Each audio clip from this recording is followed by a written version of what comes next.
নমস্কাৰ সকলোকে মোৰ চেনেললৈ স্বাগতম জনালোঁ। আশা কৰোঁ আপোনালোক সকলো ভালে আছে আৰু নতুন বছৰলৈ সকলোকে মোৰ ফালৰ পৰা বহুত বহুত শুভকামনা জনালোঁ। আজি বছৰেকৰ প্ৰথমটো দিন, সেইবাবে ভাবিলোঁ ভিডিঅ' দিবলৈ মন যোৱা নাছিলে, কিন্তু আজি বোলো প্ৰথমটো দিন দি দিওঁ।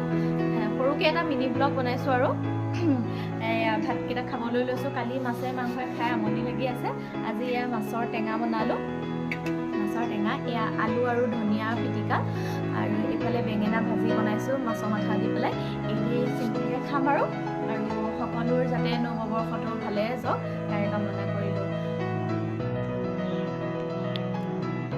এইফালে মাছৰ টেঙা খুব ভাল লাগে দেই খাই, মই বিৰাট ভাল পাওঁ। আৰু তাতে কালি মাছে মাংসই পূৰা খাই পেলাই আমনিয়ে লাগি থাকে, একদম চিম্পুলকৈ খাবলৈ পালে ভাল লাগে, খুব ভাল লাগিলে।